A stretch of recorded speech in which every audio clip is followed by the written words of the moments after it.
I'm in my late 50s now. Well, 63. That's your late 50s, isn't it? It's just that the game's in extra time. The referee added on extra time because of all the injuries. I'm just hoping it doesn't go to penalties. When you get to that age and you start to look back on life and think about what's been important to you, what you want to pass on to the next generation, what do you want to encourage people in? What do you want to save people from so that they can thrive? The more I think about it, the more I come to the conclusion that what I would most like this generation to be saved from is discontent. I get so sad about this because I don't just see it on the telly and in the retail parks where it's safe and distant. I see it in my neighbours and people I spend time with, and I don't really like to say this, I see hints of it amongst people who go to church as well. I don't mean greed. We all know that the love of money is the root of all evil. It's one of those verses from the Bible that's so well known that even people who don't realize it comes from the Bible quote it. And there it was in the middle of the passage that Jill read to us from 1 Timothy. Now, I don't mean greed, I mean discontent, which isn't really the same thing. The feeling that somehow the hand we've been dealt is not quite good enough. The restlessness for something better than what we've got, which is fine until it gets to the stage when you can't enjoy what you have got because of it. Envy, malicious thoughts, suspicions, constant friction. Before he gets to the famous bit in that passage, Paul talks about all those in the letter which we're thinking about in this sermon about dealing with money. And we know he wasn't just saying that non-Christian people have all these things, because he goes on to talk about those who think that somehow godliness will help them to financial gain. I just think that state of feeling ill at ease and endlessly hankering after something more can't be how God intends his children to live. I've come to the conclusion that the most significant thing that God can do for this itchy, acquisitive, consumerist generation is to make them glad to be alive. That's why I believe with all my heart in the salvation that Jesus can bring. It's not a matter of heaven. Well, it is. Of course it is. But I don't tell my friends that the point of being saved is that you get to heaven and say to yourself, oh, I'm glad I'm dead. The transforming thing about the good news is that no matter what your circumstances are in finance or relationships or achievement, Jesus can bring you to the point at which you say, goodness, I'm glad I'm alive. That's going to be a challenge this winter as money becomes an issue that people think about day by day in the difficulties that have befallen this country. It's that kind of content that I believe a living faith in Jesus can bring. We brought nothing into the world, and we can take nothing out of it. But as long as we have food and clothing, we can be content with that. It's not me saying that.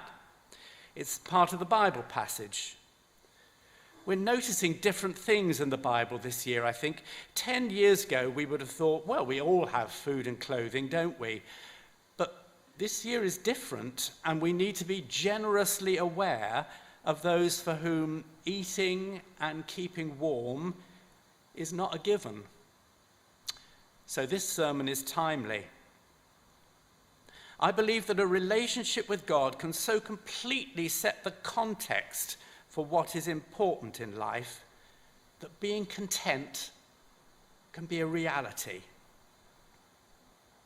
I went on the internet to find out what the old Victorian preachers used to say about being content, and their attitude used to be that the secret of content is to accept the place that God has deliberately put you in the pecking order of society and not fight against it. If you are poor, get on with being poor without grumbling. Be as happy as you can. They used to sing that hymn, All Things Bright and Beautiful, which has the verse, the rich man in his castle, the poor man at the gate, God made them high and lowly and ordered their estate. We don't sing that one anymore. And of course, we don't think about God like that anymore. We've learnt different things about God during the last 200 years, as you'd hope after 2 centuries of thinking and sermons and books. And one of the things that we've learnt is that God doesn't want us to be content to leave some people in poverty while others get rich. The very opposite, in fact. We should absolutely not be content to live in a rich country or even a rich street if that has come about at the cost of other people being trapped in poverty. And I can't believe either that God just intends us to be apathetic and content to let life drift by without attempting to improve stuff, improve ourselves even.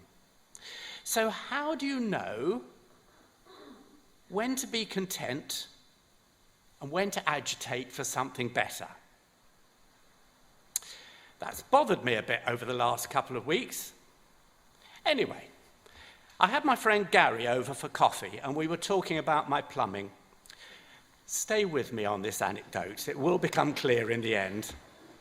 We started talking plumbing and we drifted on to talking about this passage. The thing is, over September, my kitchen sink has been draining unbelievably slowly, and it was driving me mad.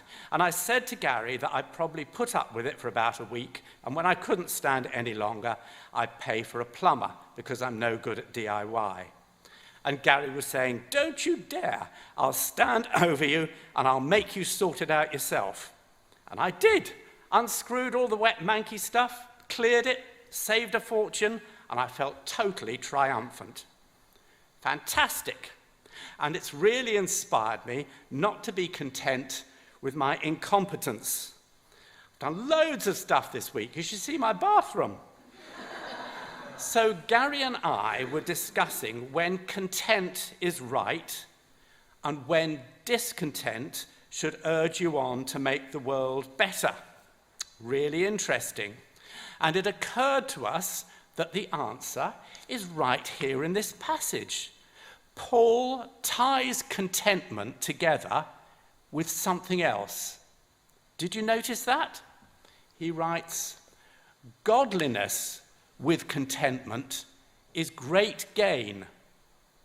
That's how you know, does the content you're hankering after in life come alongside godliness?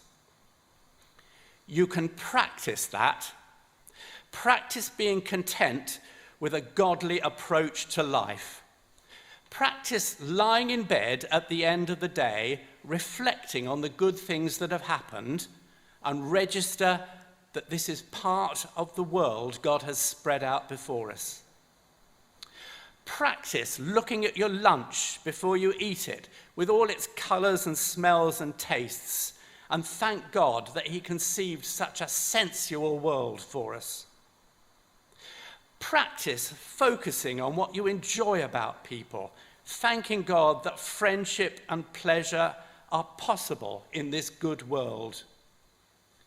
If you do that, God will make you a happier person. If you don't find content in godliness, there are plenty of other people who will try to sell content to you. Loads of people are out there persuasively telling you that you can find content in shiny, bleeping things. It starts with very young children who are offered content in handheld, shiny, bleeping things. And it persists on and on when adults are lured towards four-seater shiny bleeping things, or 4G shiny bleeping things, or four-ring hob shiny bleeping things. But now as then, godliness with contentment is great gain. I'm talking to myself as much as everyone else. Yesterday, I got new curtains in the living room. I've got some money from that book I've just written. And those curtains are making me unbelievably happy. But do you know what the secret of that happiness is? It's not that they're new and shiny. It's that I put that curtain pole up myself, and it's still flipping up there. I did. Don't laugh. Drill in the wall, everything. It's a triumph. I keep going in the room to look at them and thank God. I am so content. Well, there you go. That's my sermon. Actually, it's more a bundle of thoughts about how this superb chapter from 1 Timothy has bounced off my life since I was invited to preach. I did look at the computer screen last night and think, are people really interested in my plumbing and my curtains? But actually, those are the kinds of places where Jesus is genuinely going to make a difference.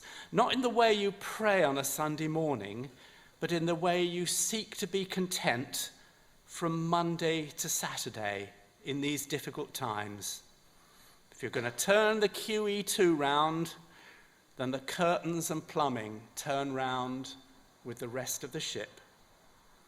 That's why it seems so good to me that you've had this series on dealing with practical things as you prepare for your new vicar to arrive.